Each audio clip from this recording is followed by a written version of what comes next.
Hi and welcome. For those that don't know me, my name is Mila. I'm a Pilates and mobility coach and the founder at Incorpora Studio, where we do personalized exercise programs to improve somebody's well-being and their health.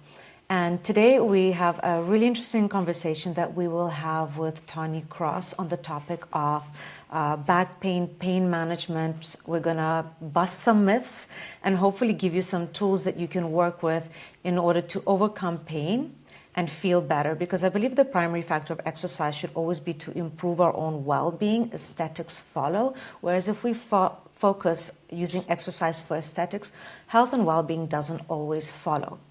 So if you have pain or if you know someone in pain, please share this with them. It will probably help them a lot. So before we get started, Tawny, please can you take a moment to introduce yourself? Tell me a little bit about who you are, what you do, and why you do it. Sure. I am Tawny Cross. You're welcome to just call me Tawny. And I am a doctor of physical therapy as well as a chronic pain specialist and expert. And I actually got into the field of chronic pain rather not by any intention, but because I graduated from physical therapy school and I went straight into work at a veterans hospital where I very, very quickly found out that my physical therapy skill sets were very inadequate in terms of addressing chronic pain. I often like to quote that 1 out of 5 people even depending on which research you're looking at, will show that people have chronic pain, which is a fair amount to begin with. But if you go into the veteran population, you're looking at 80-90% of our cases with chronic pain. And so I got into the work just because I was starting to get really frustrated at figuring out what it was about working with chronic pain that was so difficult, because these same people would keep cycling through my clinics, and I just felt at a loss to be able to help them. So I did a deep dive into all the different aspects of pain. I studied the science of pain. I studied nutrition. I went deeper into movement. I looked into my own manual skills. I looked into nervous system regulation, breath work, and all these other different areas. And it was when I started to be able to put these pieces together and really integrate them and be able to see people as a whole that I started to see a lot of changes with the clients that had such stubborn pain, start to be able to see a lot more transformation. Yeah, I'm really excited to talk to you on this topic, because I also work with people who have pain to some degree, whether it's chronic or it's just something minor. And one thing that I really find is like this missing gap right now, where between the physical therapy aspect and the exercise world, is that physical therapy focuses so much on the rehab aspect, which is crucial, and then you have the fitness part or the sports that people like to play, and there's this gap where someone is well enough to walk out of physical therapy but not well enough to resume running or doing whatever they're trying to get out of pain for, skiing, etc. And I've spoken to a few physios where the cycle happens as such. You come out, or you start coming out of pain, you jump too soon, you either have a re-injury or you have an injury somewhere else that's related to not fully strengthening yourself to a point of 100%, if we can ever have like 100% mark that we can estimate. So Tawny, what do people misunderstand most about chronic pain and movement from your experience and practice? So the top myth that I find is that pain means something is continuing to be physically wrong or injured. So let's just say if you got better with physical therapy and, using your example, and wanted to jump back into sports, if you feel pain of any sort as you start to get into the movement, you're like, uh-oh, I did a thing again. I must have, damaged this, injured that, re-aggravated this specific injury. When in reality, we know that tissues heal very well, and 6 to 8 months is typically what we look at in terms of like even big, huge injuries. We're looking for that recovery period. And when you're experiencing pain, while we do want to consider that there are incidences of injury, most of the time it's actually the nervous system that happens to be quite aggravated. So your nervous system has memory of things that happen, and it's still likely in a protective state. So when you experience pain, you may not actually have a reoccurring injury. You might actually just have the nervous system kind of going, whoa, wait, remember this last time we actually got into some sort of accident, and maybe we want to watch it and be careful about how we transition back into this thing. Yeah, I guess you could possibly also relate that to the fear of certain movement, right? A lot of that fear, even once you're recovered or recovering, is happening because, not because there's something wrong, but because the nervous system is just not okay going into a certain position or certain impact or sport, because it remembers that you got injured there once. And so what you're saying is that even after an injury, sometimes you will revisit the activities you were doing before and you'll still feel pain, but it's not a physical component. It's not a physical issue there. It's a nervous system aspect. Yes, like pain is absolutely very real, and it doesn't mean that your nervous system is not wary about it.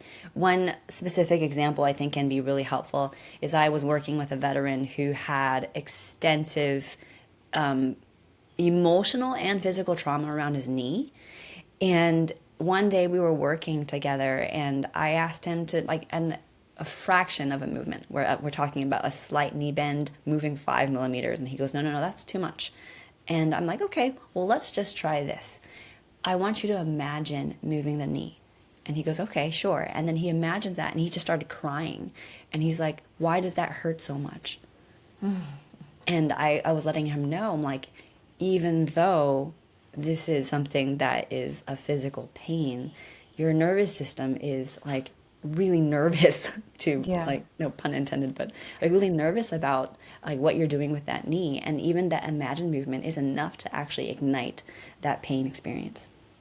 That's pretty, it's interesting, but it's also very scary, because a lot of people like that I see, or I'm sure you see as well, they'll come in and they'll say, I have this diagnosis, I have this injury, and it's so engraved. It's almost like a part of their identity.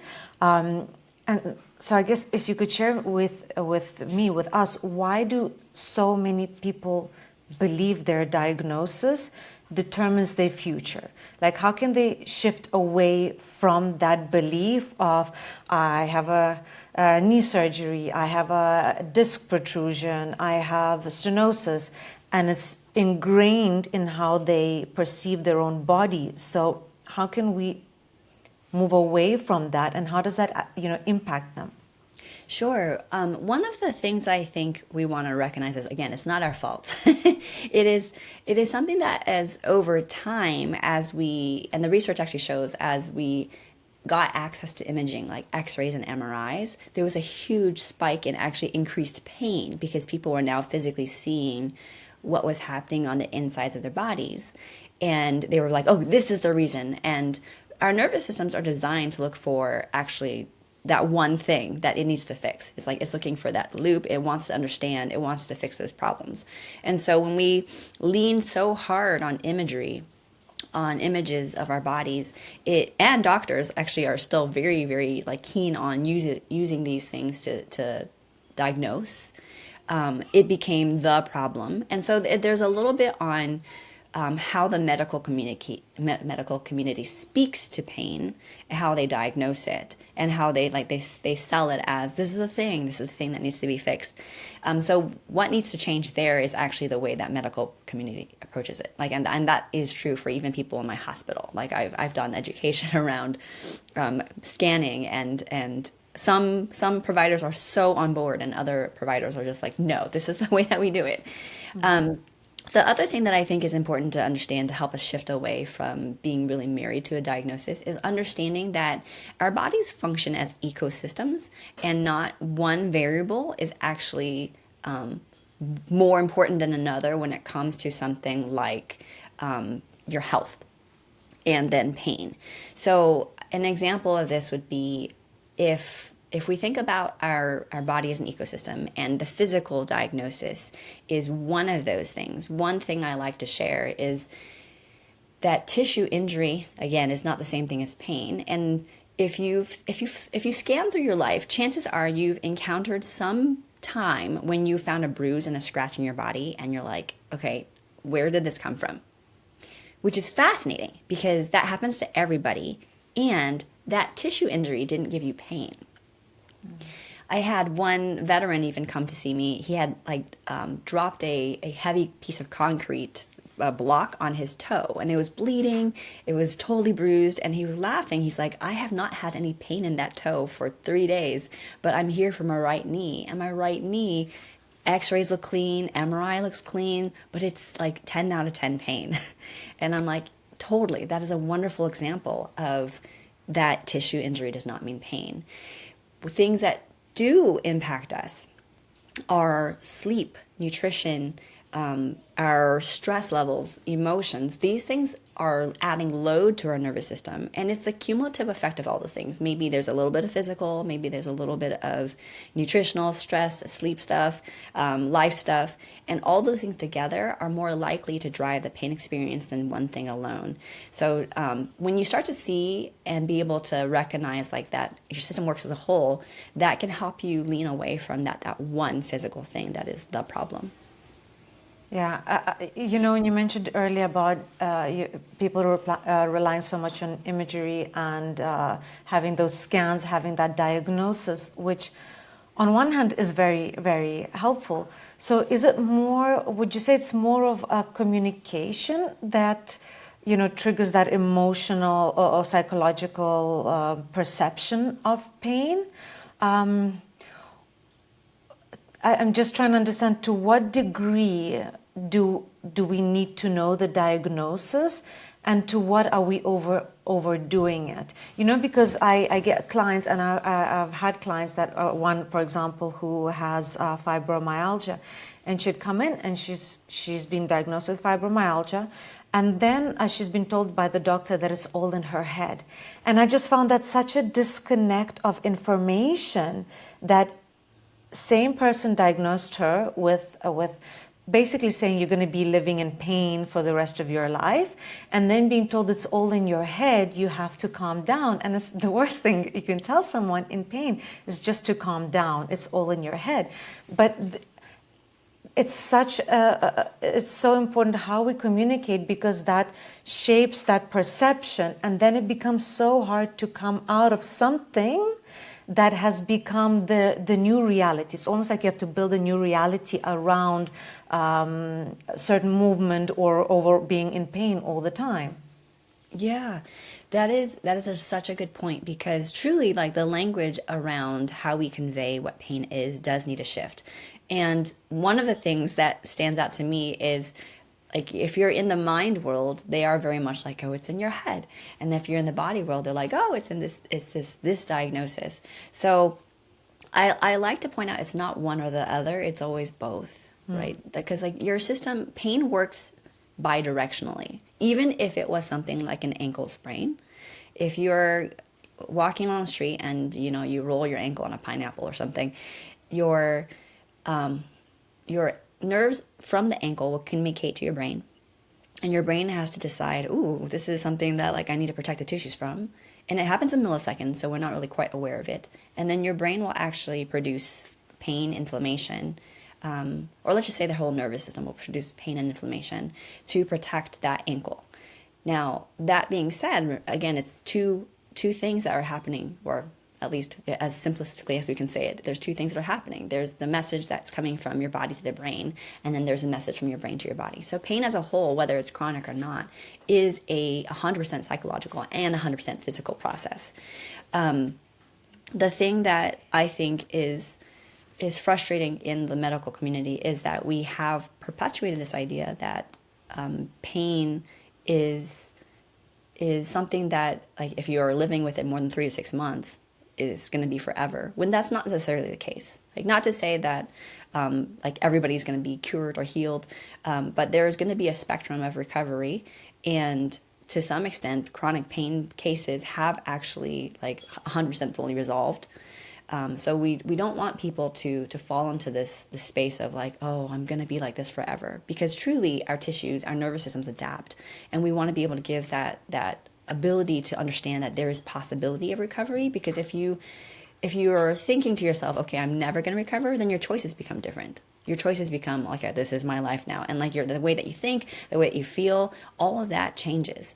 Compared to someone that's like, you know what, I am in pain, and it doesn't mean that I can't get better or feel better in some shape or form.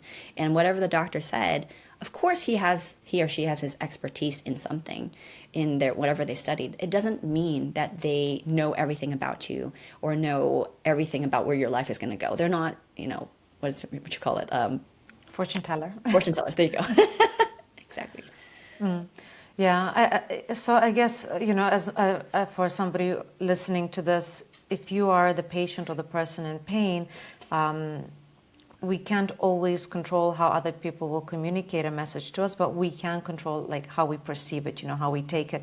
And what you said, about that believing and how you treat yourself with that pain moving forward. I had a flashback of a client that I was working with, and we were working through some back and sacroiliac pain and issues that were becoming chronic, and there were certain movements where she would go, "That doesn't feel natural. I can't do that. I'll never do that." And I feel so much of the fitness community will be like, "Okay, let's do something else. Let's adapt. Let's modify." And one of the frustrations that we had to overcome with her is that I said, okay, let's get back into that position again and just stop for a moment. And then we did, in a way, we worked on ways to calm the nervous system before attempting the movement again, versus just like going away from it. Because what we don't do, we won't be able to do, right? Mm-hmm. So, and when we're dealing with pain, and if we start to believe that about our body will never be able to overcome that. We're not going to just one day wake up and like, oh, pain is gone. It's going to happen here. If you're telling yourself, I am in pain all the time, it's not just going to disappear, right? Mm-hmm. So that actually takes me to the next question that I had for you, because we're kind of talking about, hurt and harm. So mm-hmm. what would be the difference between hurt and harm, and why does it matter? Sure. So a hurt would be purely that you're having a pain experience. And then again, emphasizing that all pain experiences are real, even if you don't have some sort of physical thing that is driving the thing. Harm means there's actually physical tissue stuff, whether it is an injury or it is something that is being loaded one way or another that feels a little bit uncomfortable. Like there might be some harm that we want to evaluate. And the reason why we dive into this is, for example, people often say, oh, I can't do that because it's going to hurt my back. What that usually means is, well, yes, of course they're worried about the pain experience. And a lot of them are worried about this area being injured more or damaged more. When in reality, you're experiencing pain in the area. And if you knew that it wasn't harming you, that it was pain, and your nervous system was kind of staying protective of this area, that would actually have you approach that area differently. I have someone that I know that says she walks to protect her back, like all day long. She is just nervously like guarding this area, and you can imagine what that does doing for your posture, for your muscles. Your muscles are really quite tense in the area. You're not freely moving around, and that is an example, I would say, of worry about harm, because she thinks to herself that this area is fragile, when in reality, we have such incredibly resilient and flexible bodies. Mm-hmm.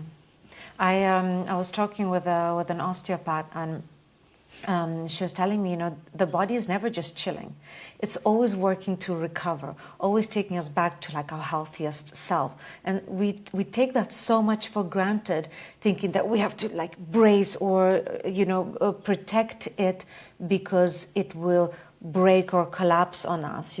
Quite mm-hmm. frankly, it's one of the most strongest like spines and bones, incredibly strong. And we need to treat it as such, of course, with care and a diagnosis. But, it's interesting that you also touch base on that. Yeah, I think you mentioned something earlier that is kind of falling into that. We want to recognize that we're strong, and it obviously doesn't mean we just do whatever the heck we want. And not that your nervous system will allow you to do that anyway, especially with pain. But you mentioned, like the woman with fibromyalgia and the doctor that's saying it's all in your head.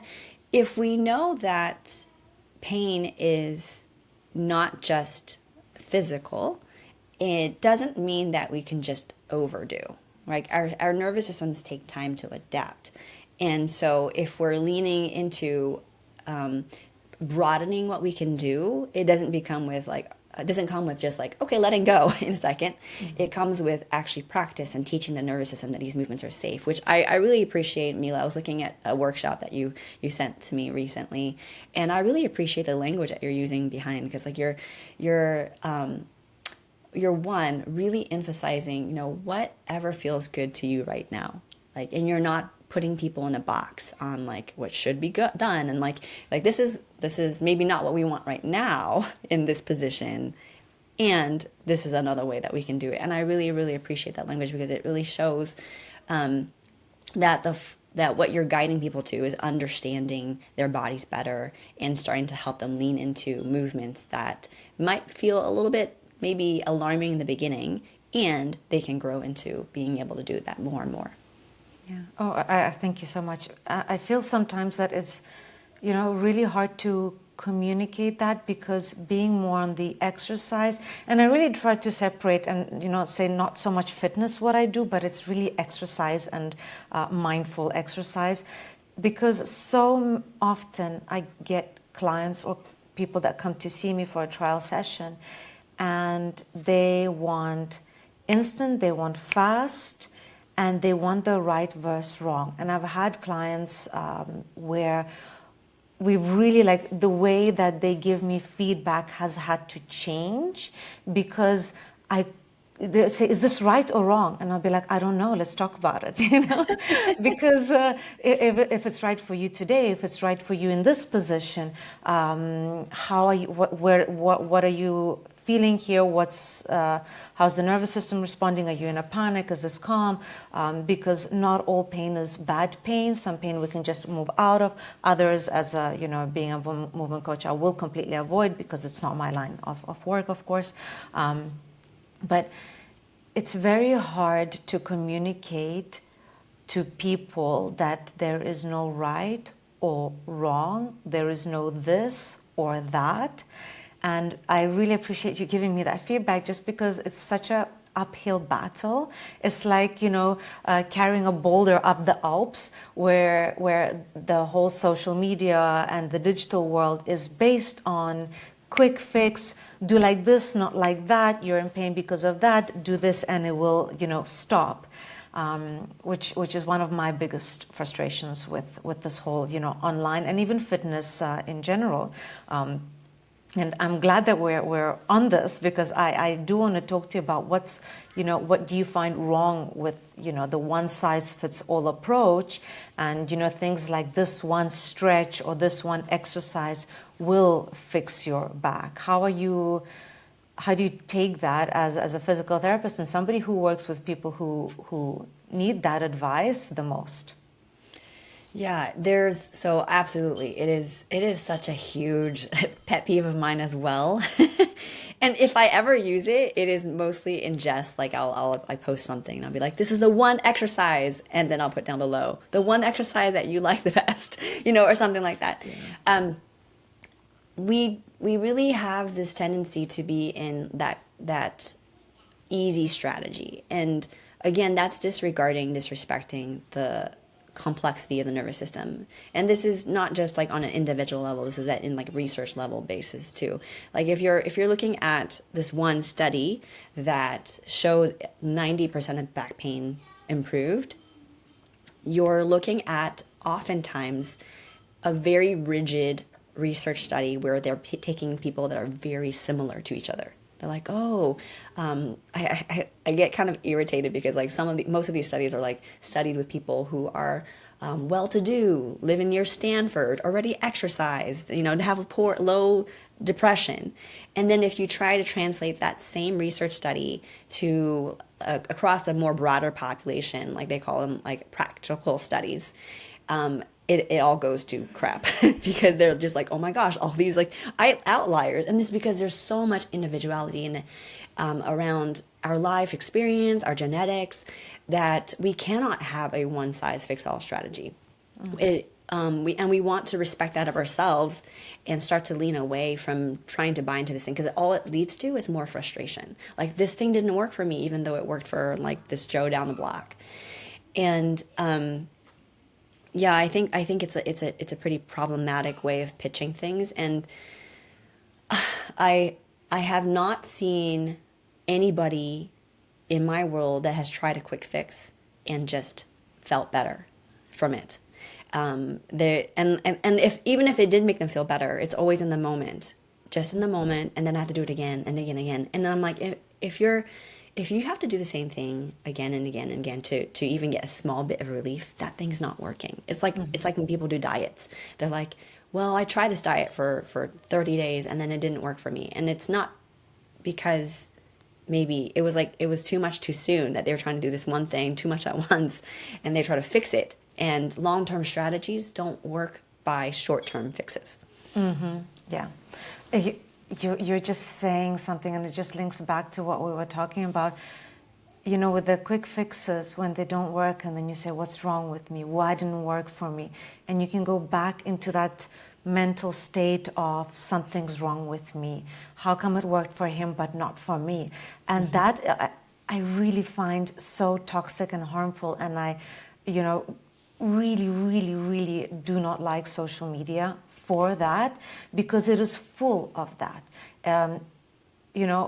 I often tell people what's great for marketing is not always great for the body, because it's so hard to create a hook or have a trendy video that goes, nothing will solve anything over time, but if you stick to habits, da da da da. And there are longer sentences because it's harder to communicate everything in a way that's honest. Yeah. But it needs to be done, and I think despite the challenge, we need to persevere in that direction. I'm talking for movement professionals, like trainers like myself, because if all we're doing is offering short-term solutions, like instant, maybe like release, but my muscles are going to get tight and my back is going to cramp later again, then you're losing your own credibility as a trainer, potentially, because you're not making somebody better, and you promise them the world and you delivered them an apple. So it doesn't work. And for the person on the other end, until they build the awareness that there's no one size fits all, they might compare themselves to somebody that got better with this one thing that they did. But it might not work for them. It doesn't mean nothing will work for them. So when people say, oh, I've tried everything and nothing works. And I always say, did you though? Did you really try everything? Like, how are your habits? How is movement in your life? They're like, oh, no. I mean, I went to the osteo here, I went to the physio there, I did these exercises, and that's it. And I think we need to change that whole narrative on how we talk to people, and how, the more people know, the more they'll be able to make good judgment calls about the people that they work with, right? Yeah, for certain. I think that it is definitely so important to help people understand, like, that just because you've tried something doesn't mean that you've tried it. Let's say, this is not the best example, but like, sometimes, like, if I'm talking to my kids, for instance, they'll say something like, she did this and blah blah blah blah, and then I will make them apologize, or I won't make them apologize, I'll guide them to apology, let's say that. And they'll say, well, I'm sorry. And I'm like, okay, this is an example of when you've tried something, you literally went through the physical words of I'm sorry, but the things underlying that tone didn't actually achieve what you intended it for, which is to say, actually be apologetic or something, right?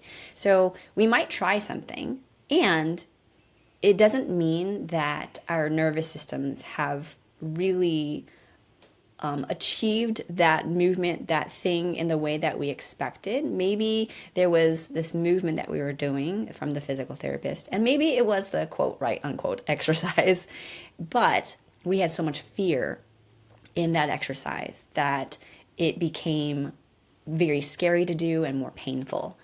And in which case it becomes, quote, the wrong exercise.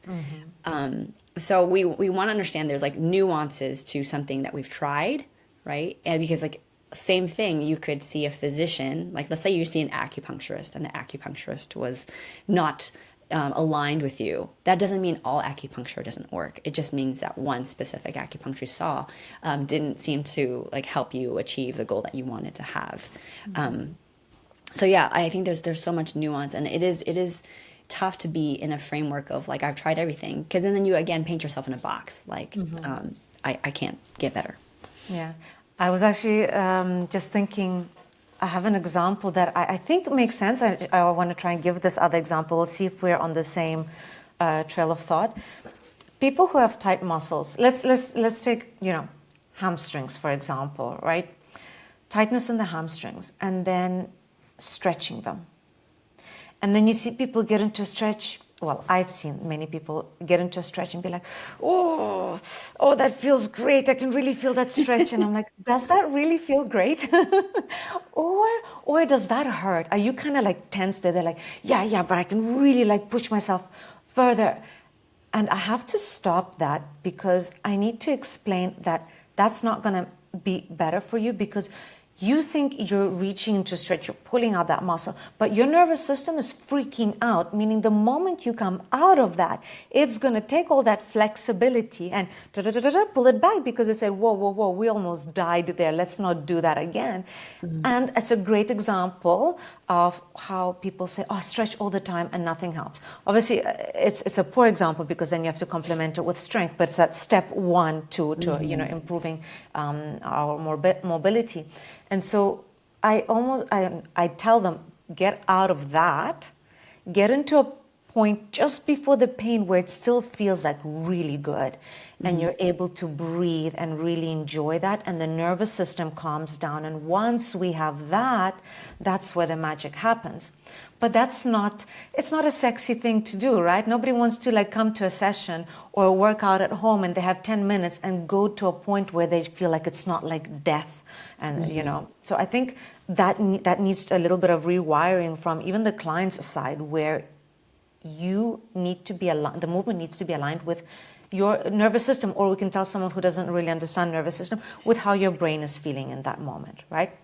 You're calm, the body's going to better respond. If you're constantly saying, I can't, I will never be able to do this, then might not be able to do this until you rewire that, and the body's going to respond to what you're telling it, right? That is such a perfect example. I really love that. Like, because truly that's what happens. Like you have the physical thing, right? And people attempt something in the most dramatic way. They're thinking the amount of length translates to longer term recovery, when in reality, and maybe that's the language that we use, instead of is this the right exercise or the wrong exercise, what people are actually asking is this a safe exercise? Is this am I feeling safe? And if you're asking yourself, you know what, my nervous system doesn't feel safe with this movement, then it's the wrong degree, the wrong thing to work on in the moment, or scale back a little bit so that it feels